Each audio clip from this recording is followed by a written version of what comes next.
आगामी लोकसभा चुनाव के चलते 6 अप्रैल को देश के प्रधानमंत्री नरेंद्र मोदी पुष्कर में अजमेर संसदीय सीट पर भाजपा उम्मीदवार भागीरथ चौधरी के पक्ष में आम जनता को मतदान करने के लिए प्रेरित करने के लिए बड़ी संख्या में चुनावी जनसभा को संबोधित करने वाले हैं। मोदी को चुनावी सभा की जानकारी देते हुए भाजपा के 3 प्रदेश महामंत्री एवं संभाग प्रभारी जितेंद्र गोटवाल ने भाजपा कार्यालय में प्रेस वार्ता आयोजित की। पत्रकार वार्ता में जितेंद्र गोटवाल ने बताया कि पीएम मोदी की ये विशाल चुनावी सभा पुष्कर के मेला ग्राउंड में आयोजित की जाएगी, जिसमें करीब 1 लाख से ज्यादा भाजपा समर्थक कार्यकर्ताओं के साथ भारी संख्या में अपार जनसमूह के आने की उम्मीद है। भारी संख्या में लोगों के आने के चलते भाजपा की तरफ से सभी तैयारियां पूरी की जा चुकी हैं और सभी भाजपा कार्यकर्ताओं को चुनावी जनसभा के लिए जिम्मेदारियां सौंप दी गई हैं। आरके यात्रा कंपनी द्वारा आयोजित अजमेर से 4 धाम यात्रा का पहला ग्रुप 9 मई 2024 को प्रस्थान करेगा। वे दूसरा ग्रुप 30 मई 2024 को प्रस्थान करेगा। केदारनाथ के दर्शन के लिए हेलीकॉप्टर की व्यवस्था, होटल में रूम की व्यवस्था, शुद्ध शाकाहारी भोजन व यात्रा के लिए एसी बस की व्यवस्था के लिए आरके यात्रा कंपनी पैकेज उपलब्ध करा रही है। अधिक जानकारी के लिए संपर्क करें आरके यात्रा कंपनी, सोने जी की नसिया, आगरा गेट, अजमेर। अजमेर और नागौर जिले की लोकसभा की 2 जिलों की ये सभा है और जिसके अंदर लगभग 1 लाख लोग पार्टिसिपेट करने वाले हैं। जैसा जोश दोनों लोकसभाओं में है, मुझे लगता है कि पुष्कर में ऐतिहासिक सभा ये होने वाली है और माननीय प्रधानमंत्री जी यहाँ से संकल्प भारतीय जनता पार्टी को दिलाएंगे, भारतीय जनता पार्टी के कार्यकर्ताओं को दिलाएंगे कि हम लोग 25 के 25 सीटें 5 लाख के मार्जिन से जीत कर जाएं।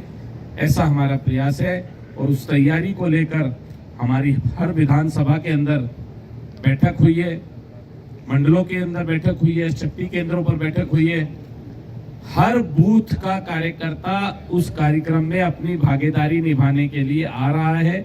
ये हमारे लिए सौभाग्य की बात है। अभी हमारे पास आने वाला है, लगभग उनका समय 12 बजे का रहता है ये हमेशा, और उसी के अनुसार हमारी तैयारी है। मिनट टू मिनट कार्यक्रम 2 घंटे में आ जाएगा हमारा, 2-3 घंटे में जी। अभी तक उस शेड्यूल में नहीं है क्योंकि लास्ट टाइम ब्रह्मा मंदिर के दर्शन करके गए थे माननीय प्रधानमंत्री जी, और अभी उनकी कल की 2-3 सभाएं और है, इसके बाद 2 सभा। और आचार संहिता मुख्य रूप से कारण है। आचार संहिता में धार्मिक स्थलों को चुनाव से ना जोड़ा जाए, ऐसा चुनाव आयोग की तरफ से डायरेक्शन है। तो हम लोग ये संदेश देना चाहते हैं और माननीय प्रधानमंत्री जी इन बातों को बहुत गंभीरता से लेते हैं कि चुनाव आयोग की किसी भी आदेश की अवहेलना ना हो, क्योंकि हम लॉ एंड ऑर्डर बनाने पर विश्वास करते हैं और चुनाव आयोग इस समय सर्वश्रेष्ठ एजेंसी है जो इस देश के लोकतंत्र को चलाने का और लोकतंत्र के प्रतिनिधियों को चुनने में मुख्य भूमिका निभाती है।